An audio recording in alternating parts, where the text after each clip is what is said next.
Bueno, vamos a continuar con la siguiente ponencia. No sé si sabéis que en España hay una cátedra internacional de ecografía musculoesquelética. Realmente la importancia que tiene ya la ecografía, que hasta hay una cátedra. Y esa está en la Universidad Católica de Murcia. Y el director de esa cátedra es de nuevo el maestro, el doctor Fernando Jiménez Díaz, que habló ayer en la jornada de ayer. Y hoy va a presentarnos, hemos hablado ya de terapias ecoguiadas al miembro superior, hemos hablado en raquis, y vamos a pasar ahora al miembro inferior y le pedimos que nos hablara un poquito de su experiencia con estas técnicas ecoguiadas, seleccionando tres en concreto, que son la técnica de la hidrodisección, del scrapping y de la proloterapia. Cuando quiera, Fernando.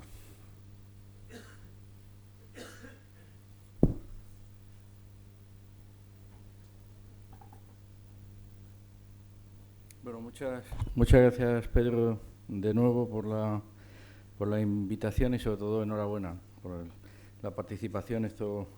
Estamos aprendiendo continuamente. Yo llevo aquí toda la mañana sentado, me han hecho madrugar, pero ha merecido la pena escuchar a los compañeros. Vamos a intentar ordenar un poco lo que sería el tratamiento, especialmente las tendinopatías del miembro inferior, y a partir de ahí vamos a describir una serie de técnicas en relación con los hallazgos ecográficos que se encuentran en las diferentes lesiones tendinosas, ¿no? Bueno, lo más importante es algo muy básico, ¿no?, que ayer citábamos de puntillas, y es el tema del diagnóstico. Y ayer también lo comenté, ¿no?, y estamos un poco viendo casi a diario pacientes que vienen de recibir tratamientos y llega un momento que no mejoran y no, es que ya me han dicho que me tiene que ver el médico para ver lo que tengo, ¿no? Y yo creo que eso es una cosa que nos afecta a todos, especialmente a los más jóvenes, y que debemos de intentar, al menos en estos foros, tratar de decirlo y de convencer a quien corresponda en cada caso de que esto no debe ser así. Se debe realizar el diagnóstico, es una obviedad, ya lo sé, pero a menudo, muy a menudo, no se cumple, ¿no? Existe cada vez más la cultura de tener mi fisioterapeuta que me dice lo que tengo que hacer, y solamente en algunos casos acudir al facultativo. Dicho esto, pues eso nos obligaría a seguir una pauta, que es lo que hacemos rutinariamente cuando trabajamos en equipo, y aquí casi todos trabajáis en equipo, y no hace falta que sea un grupo deportivo. También en un hospital hay un equipo, o en un centro privado, en fin. Y esa es la secuencia hasta que llega un momento que hace unos años, ayer lo explicaba Pedro, nos atascábamos, no mejoraba el paciente, no sabíamos para dónde tirar, y era necesario la derivación hacia el tratamiento quirúrgico. Bueno, hasta que de alguna manera, con estas técnicas que durante toda la mañana estamos aprendiendo, pues incluíamos esto en una fase o en otra del tratamiento, dependiendo fundamentalmente pues del carácter del paciente, o de la urgencia, o de la respuesta a las primeras fases, o de la indicación médica. Yo me he permitido clasificar los tendones en aquellos, en la extremidad inferior, en aquellos que tienen paratenon, y aquellos otros que tienen cubierta o vaina tenosinovial. Y en base a una serie de hallazgos que ahora vamos a describir muy brevemente, deberíamos de personalizar el tratamiento ecoguiado con diferentes técnicas que son todas conocidas, que todas están descritas ya desde algunas desde hace varios años, pero que son de mucho interés, ¿no? Lo primero es encontrarnos un tendón así, ¿no? Un tendón grueso, que no está roto, que no tiene roturas intratendón, que tiene un patrón pobre, escaso, hipoecogénico, y que afecta generalmente de forma difusa a la mayoría de la estructura tendinosa, ¿no?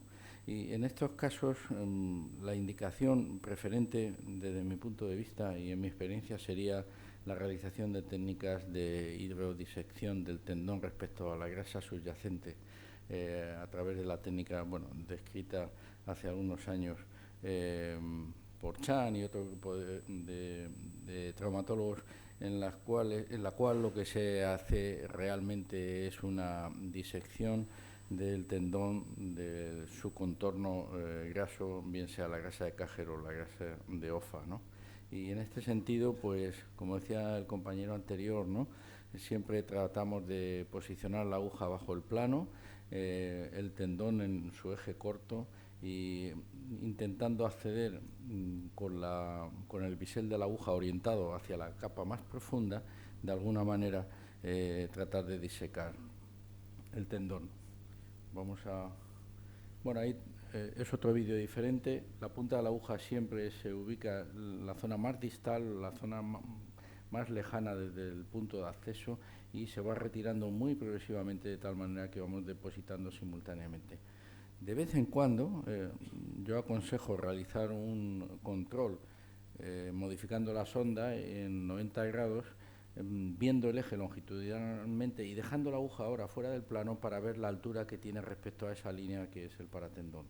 De esta manera también podemos tener una idea generalizada de la posición de la aguja y también de la extensión que está ocupando el líquido que estamos infiltrando. ¿El resultado cuál va a ser? Pues el resultado va a ser la presencia de un infiltrado anecoico líquido que ha provocado la ruptura del tejido graso en la proximidad del paratendón profundo de este tendón. Generalmente los resultados son buenos. Es verdad que a veces hay que hacer una segunda sesión, pero en estas lesiones tan extensas, tan difusas, que no puedes aplicar algo local al punto donde se encuentre la rotura, porque no hay, simplemente hay una degeneración vasta, difusa. Digo, en estos casos está muy indicada esta técnica. El segundo modelo sería aquel en el cual puede tener lesión más o menos difusa, pero ya aparece roturas intratendón. Aquí tenemos una imagen muy llamativa.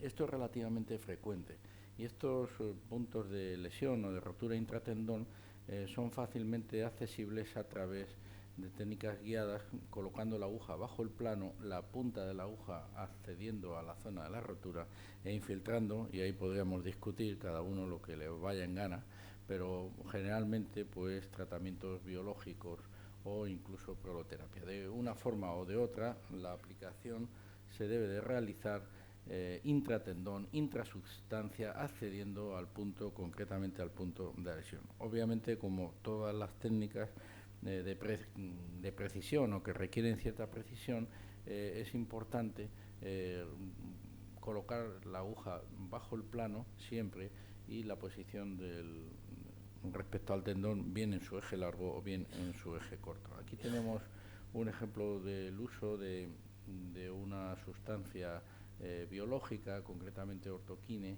en esta zona degenerativa del tendón de un rodador, de un fondista de 45 años, y la aplicación directa de la sustancia en el seno del tendón. Había cierta comunicación por la parte profunda, como que parte del contenido se trasvasa a la bursa, y lo más importante en estos casos es que conseguimos no solo aplicar la sustancia en la zona de rotura, sino que ésta penetre por esas roturas inaparentes que no vemos, pero que están ahí, y que hace como que el propio líquido las dilate, alcanzando la zona de rotura no visible, ¿no? Yo creo que eso es lo más importante de todo. El aumento de presión traslada la sustancia a zonas de rotura inaparente. Ahí tenéis el depósito de la sustancia. Bueno, ¿y qué hacemos con los vasos? Porque en algunos casos y durante años hemos estado utilizando, es cierto que cada vez menos, los alcoholes o las sustancias esclerosantes para la esclerosis de estos vasos. Si el vaso es único, realmente el tratamiento de esclerosis es bastante eficaz, sobre todo por el efecto analgésico que tiene.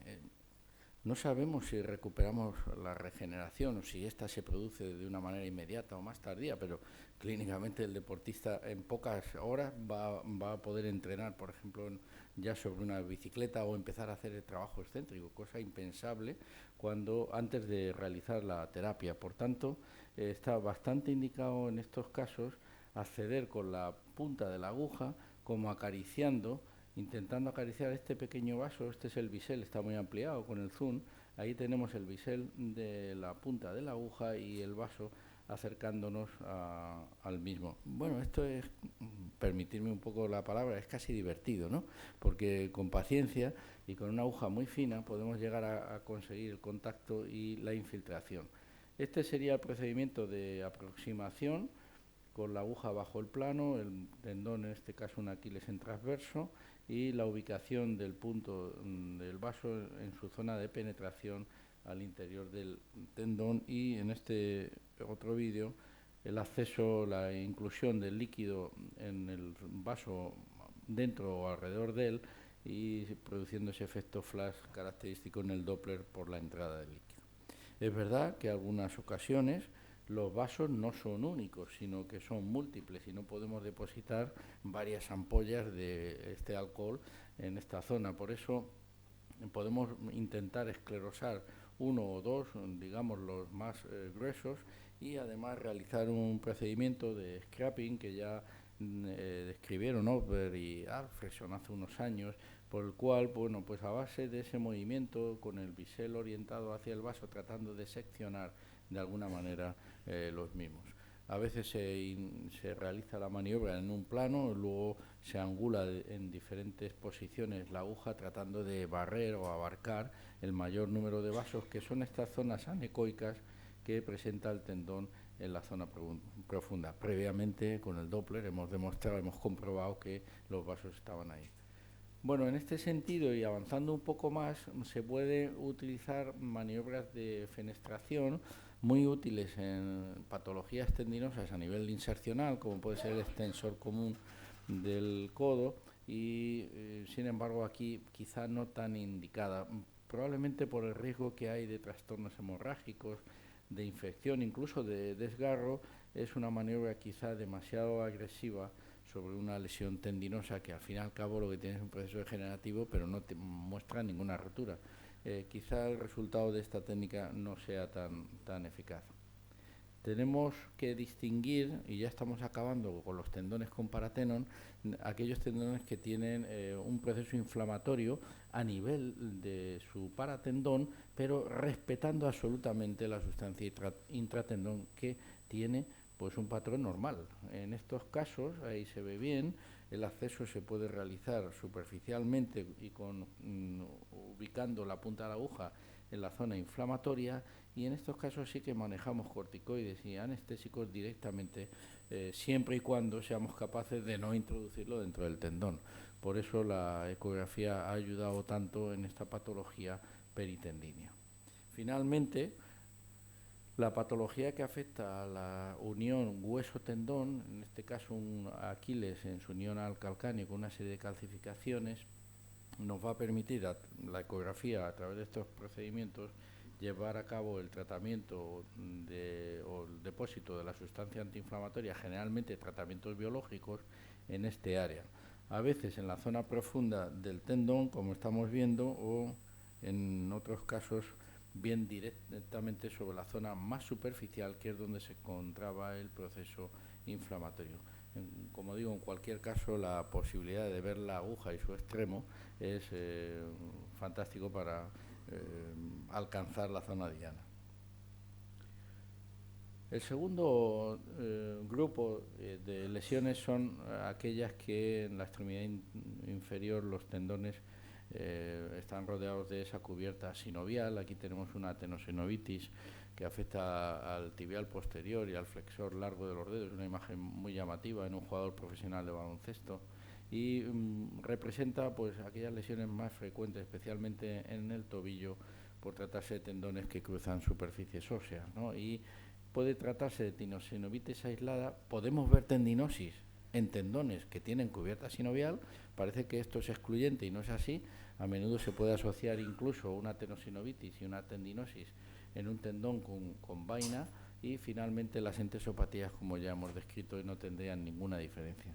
En el caso de las tenosinovitis aisladas, y por tratarse de tendones superficiales, muchas veces nos valemos de trucos. Ciertamente podemos hablar de dos. Uno de ellos es la colocación de agujas ciegas que no tienen punta de forma transversal a la sonda, intentando delimitar y haciendo coincidir que el punto que provoca la aguja, la señal ecogénica que provoca la aguja, coincida con el espacio, en este caso un espacio articular, en la articulación astragalo-navicular.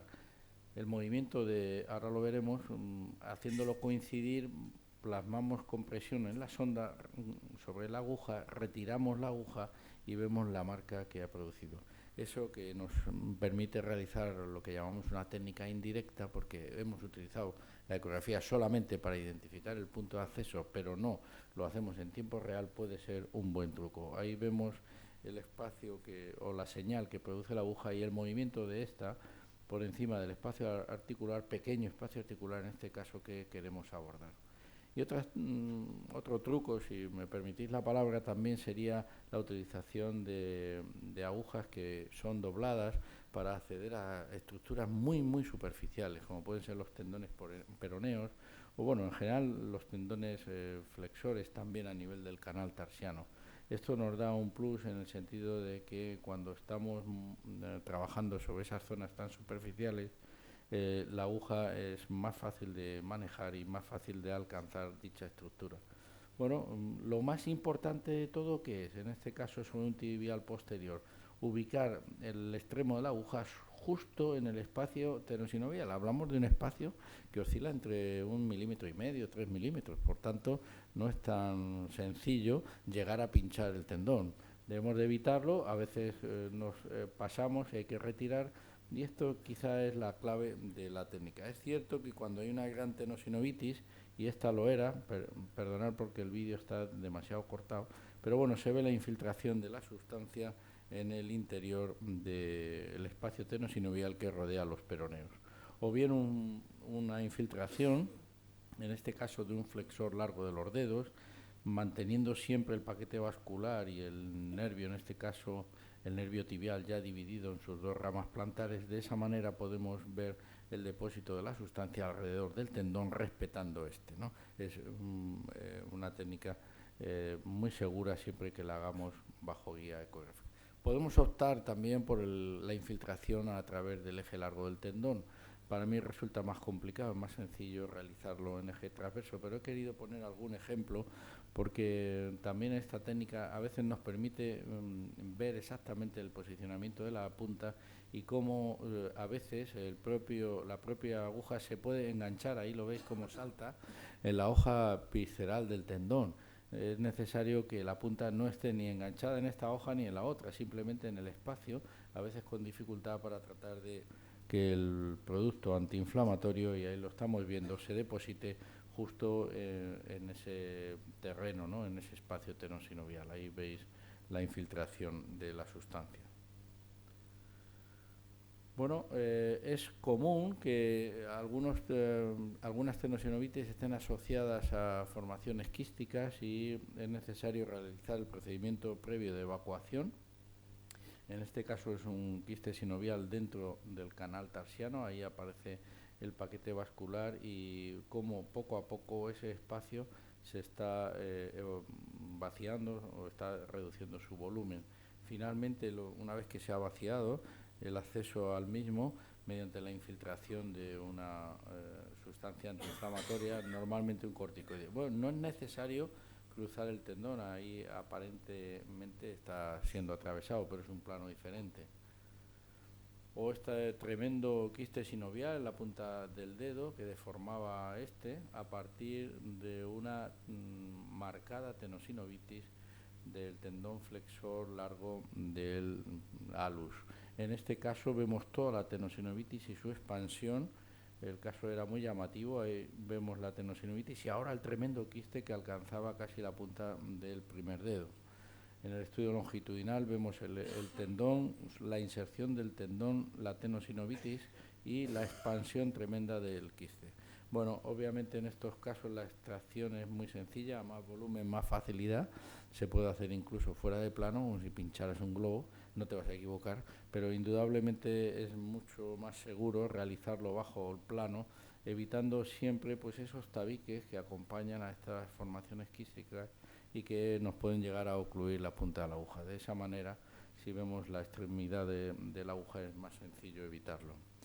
Y un último apartado que nos quedaría, y son tendones con vaina que están afectos de un proceso degenerativo, como este tendón tibial posterior, en la proximidad en su inserción al escafoides, y el tratamiento con un producto biológico aplicado intratendones relativamente fácil, en este caso examinando el tendón en su eje largo con la aguja una vez más bajo el plano para ver el posicionamiento de su punta y sobre todo dónde queda depositado la sustancia que en este caso estamos utilizando. Un detalle final para concluir y que yo creo merece un apartado, que es la fascia plantar, el engrosamiento de la misma, sus características ecográficas bien conocidas y el tratamiento siempre con la aguja bajo el plano, examinando la fascia en un plano transverso. Nunca abordamos a través de la planta del pie y de esta manera y angulando podemos llegar a conseguir la visualización bajo el plano. Rotamos la sonda de vez en cuando para ver si ésta se encuentra más o menos bien posicionada. En este sentido y en relación a la fascia tendríamos que distinguir dos modelos de infiltración: aquellas cuando manejamos corticoides que estarían dirigidas a la superficie o a la parte profunda de la fascia y su relación con el flexor, o bien en este caso superficialmente podemos depositar con tranquilidad el corticoide. Esta es la fascia, esta sería la referencia al calcáneo, se ve poco pero se ve, y cómo lavamos, bañamos la fascia superficialmente respetando su tejido. En el otro vídeo podemos ver un procedimiento similar de infiltración, pero esta queda depositada en la parte más superficial. Cuando tratamos de la lesión con algún producto biológico como PRP, en este caso podemos abordar directamente la lesión infiltrando dentro de ella. Y estamos viendo una parte se nos ha ido fuera, pero en este caso podemos alcanzar el interior de la misma. Obviamente, y lo ha dicho también antes Javier, ¿no?, en estos casos manejamos jeringas enroscadas para evitar algún acontecimiento desagradable durante la misma, ¿no? Otro último vídeo para ver más o menos el posicionamiento de la aguja en esta imagen fuera de plano, pero cuando rotamos la sonda vemos la angulación, es suficiente angulación para ver cómo el producto está dentro de la misma fascia, a escasos milímetros de la referencia ósea del calcáneo. Por tanto, y por resumir, muy importante siempre la visualización de la aguja y de su punta. Siempre que utilicemos corticoides no vamos obviamente a infiltrar las estructuras tendinosas, a diferencia de las infiltraciones intratendón, que sí las realizamos con productos o sustancias biológicas. Las posibilidades que nos dan otros métodos, como hemos citado, tanto la esclerosis como el scraping o los altos volúmenes. De nuevo reiterar el agradecimiento e invitaros a que leáis la guía de ecografía de la Sociedad Española de Medicina del Deporte. En femede@femede.es la podéis conseguir. Muchas gracias.